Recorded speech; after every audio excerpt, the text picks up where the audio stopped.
Olá pessoal, aqui é o professor Demilson Pereira Ribeiro. Vamos continuar aqui a nossa disciplina de avaliação escolar.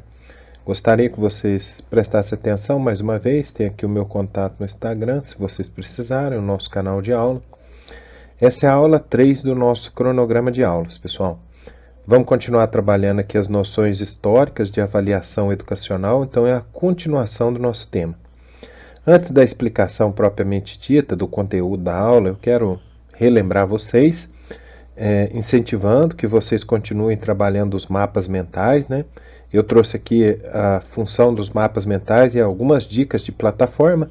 Então, para quem faz o caderno digital, essas dicas de plataformas aqui, para que vocês possam testar e depois vocês possam desenvolver como estratégia de ensino também. Então, para quem quiser recordar, qual a função do mapa mental, gente? A organização do pensamento e da aprendizagem. A definição dos conceitos estudados aqui na nossa aula. E a revisão e sistematização do conteúdo. Além disso, trouxe aqui também 6 dicas na utilização dos mapas mentais. Então, por que eu insisto tanto que vocês continuem usando os mapas mentais? Primeiro, para conseguir compreender o mapa mental, depois é necessário organizá-lo a partir da sequência de sua linha de raciocínio, que é o que eu procuro traçar aqui com vocês na aula, uma linha de raciocínio. Desenvolver o seu mapa mental a partir de uma ideia central que norteará a conexão com as outras. Utilização de ferramentas apropriadas. Então, nós temos muito material que eu gostaria, principalmente, que vocês usassem materiais que realmente diferenciem, né, o nosso trabalho.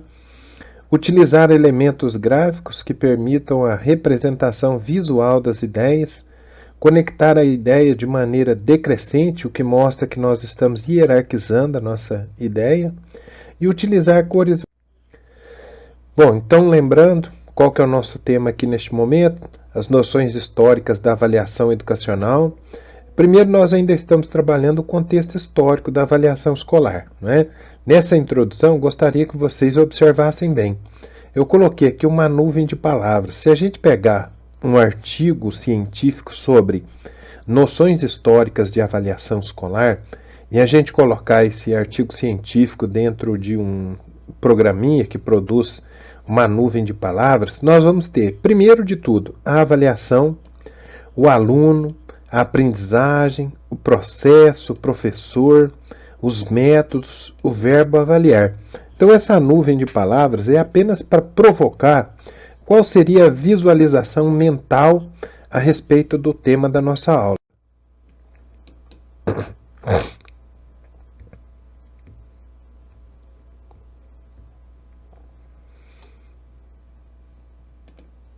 Iniciando agora aqui propriamente dita a nossa aula, pessoal, que ainda estamos na introdução, quero lembrar vocês que, no caso aqui, nós temos uma aula que o objetivo principal dessa aula é o que, gente?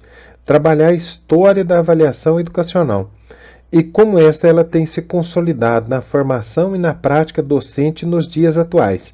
Então, depois que a gente fizer todo esse percurso aqui de desenvolvimento do conteúdo da nossa disciplina, isso tem que refletir especialmente na prática pedagógica de vocês nos dias atuais. Então, a nossa grande meta aqui é refletir sobre a nossa própria prática, né? E como essa prática depois ela vai se converter na nossa teoria do conhecimento e depois na prática do conhecimento. O que nós normalmente fazemos é o que nós chamamos de aprendizagem continuada ou então formação continuada. À medida que a gente for desenvolvendo aqui o nosso conhecimento sobre a historicidade da avaliação educacional, isto vai influenciando diretamente a nossa prática docente.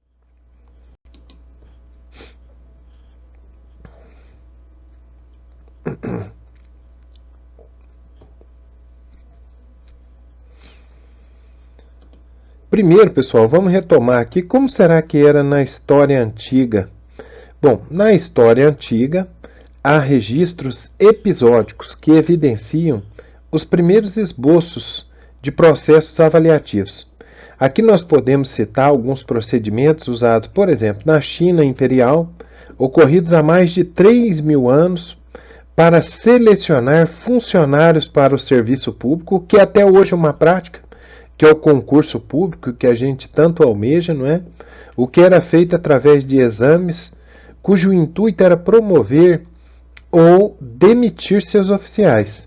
Além disso, nós temos passagens bíblicas que referem-se à cultura do povo hebreu, que mencionam situações nas quais aparecem atividades de avaliação de professores gregos e romanos. Porém, a maior evidência na antiguidade, gente, é a de Cícero e Santo Agostinho, que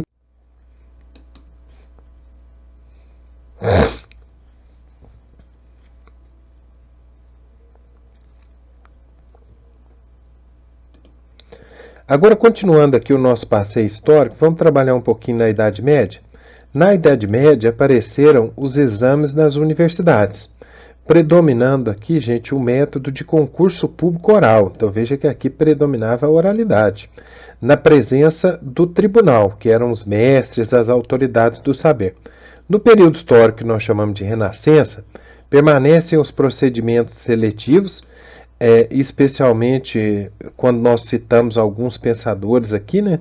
E aí nós vamos citar aqui os processos seletivos Huart, de San Juan, que defendeu a observação. Olha que aqui nós falamos da observação como procedimento básico de avaliação.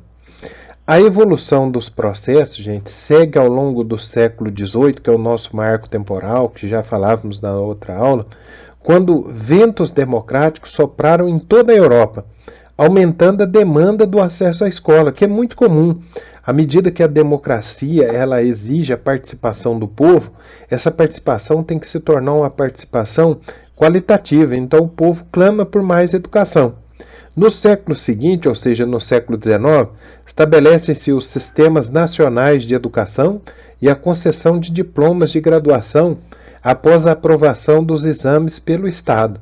Surgiu então o que nós podemos chamar aqui, gente, de sistema de exames para verificar, olha a verificação, a formação específica para atender às necessidades de uma nova hierarquia social e burguesa.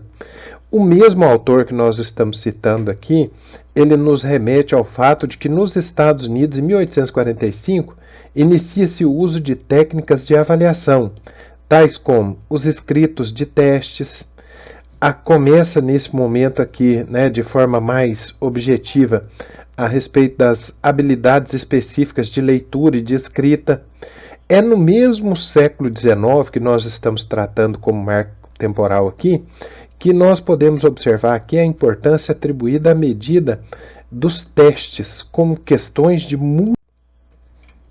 Nesse período que nós estamos falando, pode-se destacar aqui o trabalho, especialmente, de Horace Mann, que criou aqui, pessoal, o sistema de testagem, sendo uma das pioneiras nesta área.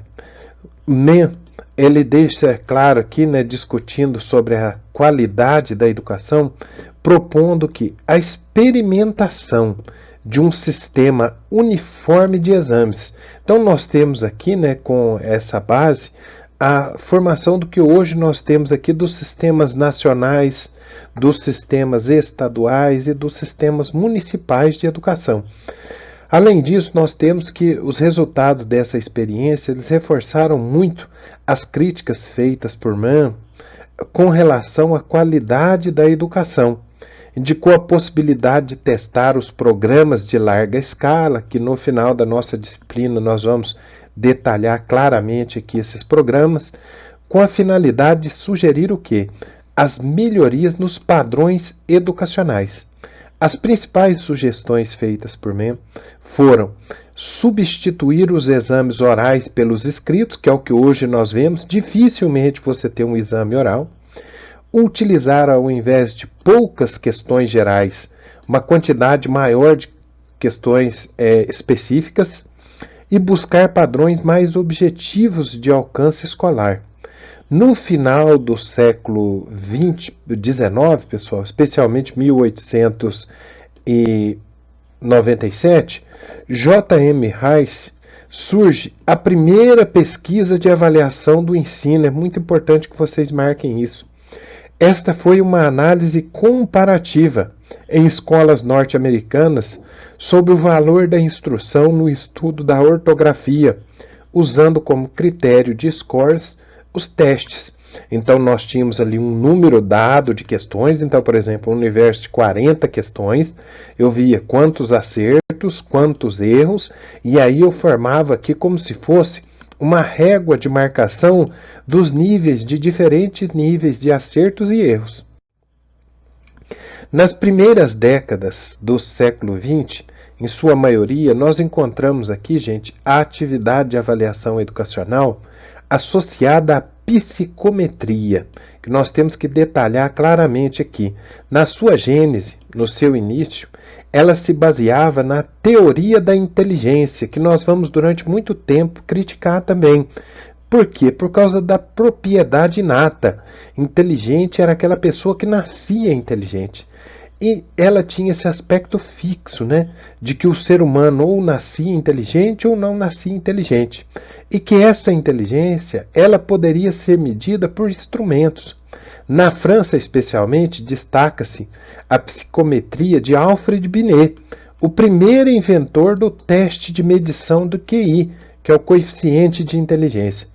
Esses testes, pessoal, inicialmente, eles eram ligados à psicologia. Eles passaram a exercer forte influência nas medidas educacionais, na avaliação dos alunos e no rendimento escolar, proporcionando maior relevância ao sistema de scores, notas obtidas, principalmente porque era mais fácil quantificar e identificar quem poderia ser identificado como inteligente ou não. Sendo nessa denominada aqui a fase da mensuração, porque ela está focada na medida, né? A preocupação dos estudiosos e usuários da avaliação, ela se convergia para quê? Para a elaboração de instrumentos ou testes de verificação do rendimento escolar. Os avaliadores norte-americanos aqui, eles fundamentavam-se especialmente na chamada concepção positivista. Consideravam que só poderiam avaliar aquilo que fosse observável. Então, o grande critério aqui era a observação. Sendo assim, qual que é o papel do avaliador? Seria apenas um papel de cunho técnico, orientado por princípios que indicavam a inflexibilidade, a imparcialidade e a objetividade e a quantificação.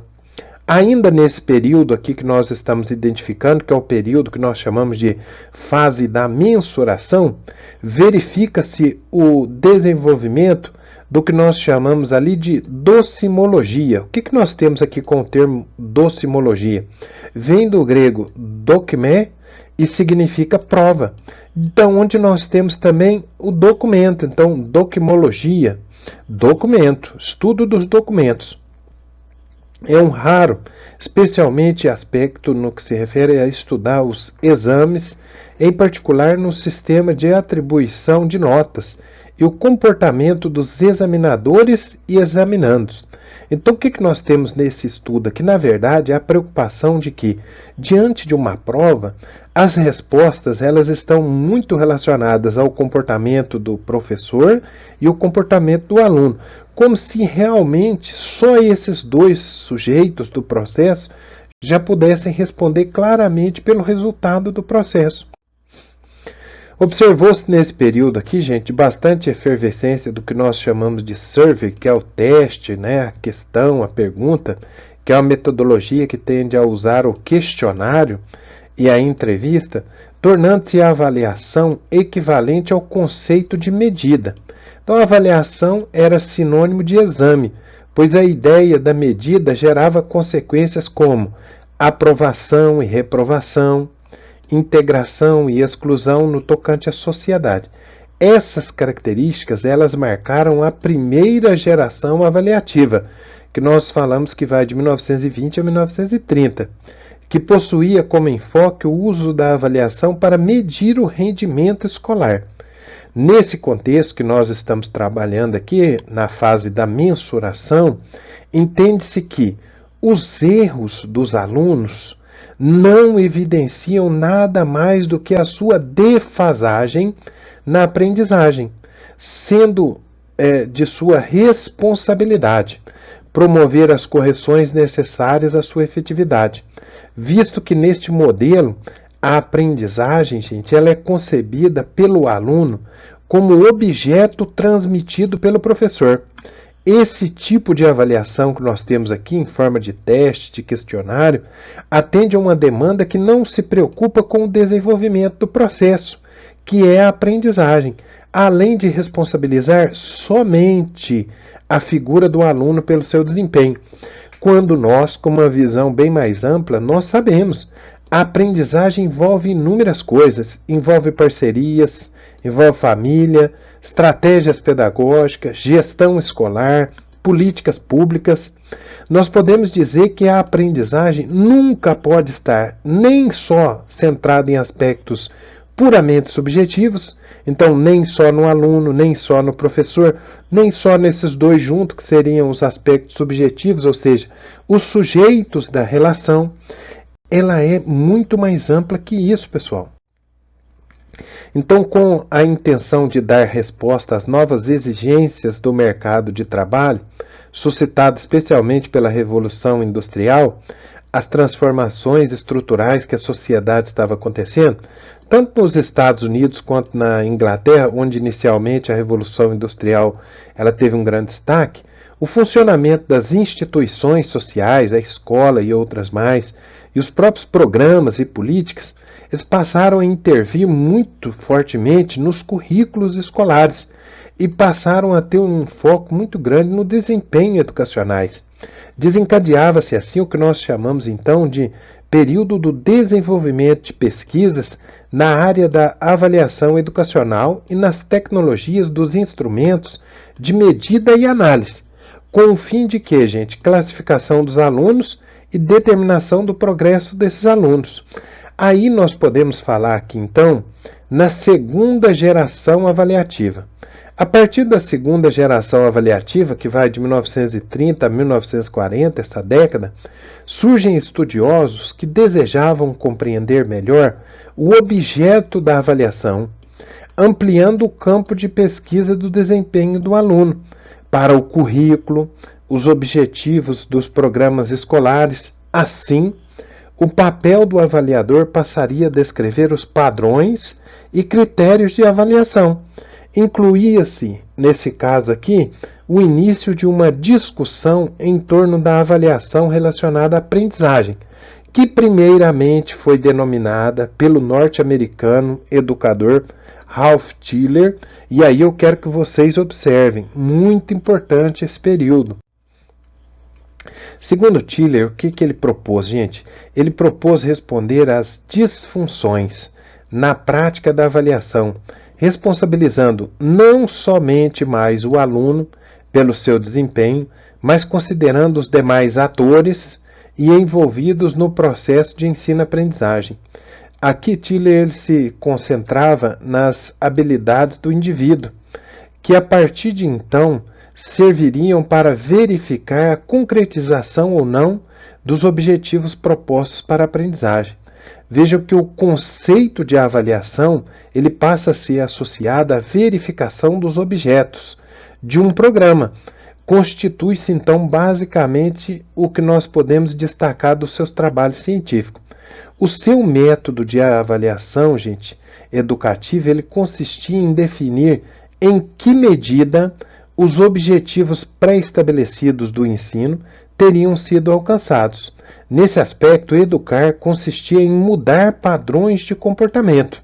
E o currículo escolar ele deveria ser constituído por uma base na especificação desses objetivos atingidos. A avaliação, então, ela poderia levar à reformulação do programa curricular e uma crítica à instituição, sendo sua atuação fundamentada em dados empíricos. As suas contribuições, gente, elas foram inúmeras. Diante especialmente desse retrato que nós tínhamos da avaliação educacional nessa segunda fase. Especificamente, o que nós podemos apontar aqui? As condições necessárias para uma boa avaliação. E seriam quais nesse recorte que nós estamos vendo? Primeiro, os objetivos claros, as situações determinadas que se poderiam manifestar os comportamentos esperados, os instrumentos apropriados para avaliar, a interpretação dos resultados obtidos, E quanto ao currículo, o que nós temos aqui de interessante? Seria necessário avaliá-lo diante dos próprios resultados que a avaliação demonstrou sobre os objetivos, as atividades e as experiências consideráveis. Nesse percurso era necessário observar 4 fases na organização curricular. Então, enunciar os objetivos que hoje nós temos tanto de maneira clara nos nossos planos de ensino, selecionar as experiências que também hoje nós valorizamos muito, organizar as experiências e avaliar. Tudo isso relacionado de maneira extremamente imbricada, de maneira extremamente coordenada. Aqui eu destaco que, ao realçar a importância dos objetivos, toda a lógica da construção de um currículo deveria subordinar-se a essas metas educacionais. Ainda hoje nos programas de educação nós falamos nessas metas. Só que aí nós temos que entender que elas emergem de 3 fontes: o aluno, a sociedade e o mundo das disciplinas. É nesse contexto aqui que nós encontramos uma nova perspectiva a respeito da educação e da avaliação, lançando olhares bem mais amplos do que aquele que nós vimos anteriormente, em que o desempenho estava de maneira extremamente focada no aluno. O desempenho educacional era visto apenas de maneira monocular, apenas sozinho. Era o aluno e a sua responsabilidade. Agora, pessoal, o que nós temos? Uma amplitude desses objetivos, né? Nós pensamos nos objetivos e aí nos resultados esperados, e a partir disso as ações são planejadas. Nas primeiras e segundas gerações que a gente acabou de analisar aqui, 1920 a 1930, 1930 a 1940, né? Nessas primeiras gerações das avaliações, o que nós podemos observar aqui? Uma certa limitação devido ao excesso de objetivos, que não eram definidos antecipadamente, nem se apresentavam claros e visíveis, sendo que, em várias situações, emperravam o processo avaliativo, tornando inútil e irrelevante. Para enfatizar os objetivos, gente, comportamentais, que é importante que vocês observem, e a metodologia quantitativa, nós vemos aqui uma grande crítica em relação a outros teóricos, que quando nós estivermos estudando, nós vamos vendo que essas teorias, elas acabaram levando esses pesquisadores a denominar aqui o nascimento de uma terceira geração, que vai de 1950 a 1980. Essa terceira geração, ela tem uma concepção de avaliação que ela continua focada na mensuração, é medir o aprendizado, mas ela vai ao mesmo tempo aqui relacionar a mensuração, a medida do aprendizado com a descrição. Então ela passa a incorporar um julgamento de mérito ou de valor e a tomada de decisão como finalidades importantes também a serem observadas na avaliação. Podemos citar aqui também que a avaliação, gente, ela tinha como fim não apenas definir um julgamento final, o que seria limitá-lo nos seus objetivos, mas a avaliação passa a favorecer o quê? Meios que possibilitem um aprimoramento dos currículos. Então, o que nós temos? Principalmente, a realização de alguns aspectos que nós podemos destacar como linhas gerais dessas ideias.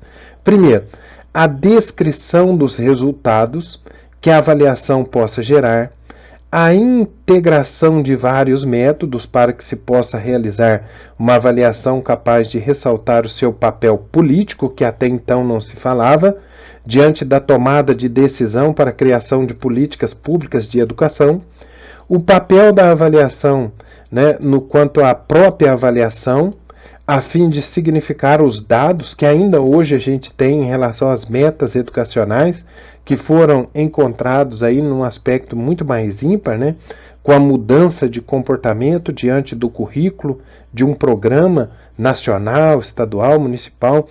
Em linhas teóricas, o grande enfoque teórico da avaliação, gente, deveria ser entendido como o quê? Como uma atividade diversificada, que exige a tomada de decisão de diversos tipos de decisão aqui. Então nós podemos falar em decisão pessoal do aluno no querer aprender, decisão do professor no mudar a sua estratégia pedagógica, decisão política de buscar melhores resultados de aprendizagem. Então, múltiplas decisões. Já falando especificamente na década de 70, na década de 60 nos Estados Unidos, o que nós podemos citar aqui? Nós temos o desenvolvimento de modelos que consistem especificamente em estabelecer a avaliação como mérito global do programa educacional. Aqui, então, a avaliação ela desempenha muitos papéis, mas um único objetivo, qual seja determinar o valor e o mérito do que está sendo avaliado. Nesse caso, gente, é estabelecida aqui uma diferença categórica entre a avaliação como uma atividade metodológica, que é um processo, e o objetivo da avaliação, que consistiria em quê? Em oferecer resposta aos problemas relacionados nas questões avaliadas. Então, aqui especificamente, a avaliação nos permite o quê? Associar esse processo de tomada de decisão. Então, se eu tenho um determinado nível de ensino e eu conseguir avaliar e aprimorar aquele nível de ensino, eu consigo levar esse aprimoramento para todos os sistemas educacionais. Faz com que a avaliação seja uma experiência que possa ser replicada. Então, é muito importante aqui a gente destacar os papéis da avaliação. E são dois conceitos fundamentais aqui para que nós possamos fazer aqui a compreensão da prática avaliativa. Primeiro, nós ainda vamos discutir muito esse conceito, mas a partir daqui a gente consegue falar a respeito da avaliação formativa e da avaliação somativa. Quanto à avaliação formativa, gente, ela caracteriza-se pela análise do processo de ensino, tendo em vista as intervenções necessárias para o seu aperfeiçoamento. Enquanto a avaliação somativa é o estudo dos resultados para verificar a eficácia do programa e tomar decisões sobre o seu futuro. Um paralelo aqui entre a escola e os seus conceitos de avaliação formativa e avaliação somativa pode ser entendido quando frequentemente os professores utilizam apenas o papel somativo da avaliação, ou seja, o aluno, ao se deparar com os maus resultados de sua aprendizagem, ele permaneceria nesse estágio, ficaria reprovado naquela série, já que não tem mais o que fazer. Essa é a ideia corrente nas escolas, e constata-se uma grande dificuldade para o desenvolvimento da aprendizagem, porque a aprendizagem aqui é vista apenas de maneira sequencial, linear, é acrescentar conceito e passar de ano, acrescentar nota e passar de ano. Pessoal, aqui a gente para a nossa aula nesse momento, né? Depois a gente vai, a partir daí, continuar compreendendo esses conceitos. Espero que vocês possam voltar mesmo e lembrem, o domínio do conteúdo da aula é vocês lerem muito material de estudo, revisarem aqui o vídeo de explicação e depois, à medida que vocês forem analisando o conteúdo da aula, vocês certamente vão dominando, ampliando cada vez mais os nossos estudos. Vamos continuar fazendo os nossos mapas mentais, os nossos esquemas de memorização, construindo o nosso caderno acadêmico inteligente. Cada teórico que a gente estudar aqui, não se preocupe, por enquanto, com os nomes, com a nacionalidade, com a biografia. Preocupe-se com as ideias, que nós estamos iniciando a nossa disciplina e eu quero que vocês dominem as ideias iniciais, os conceitos iniciais. Então, essa foi a nossa aula, pessoal. Espero que vocês estudem bastante. Um abraço, fiquem com Deus, até a próxima aula.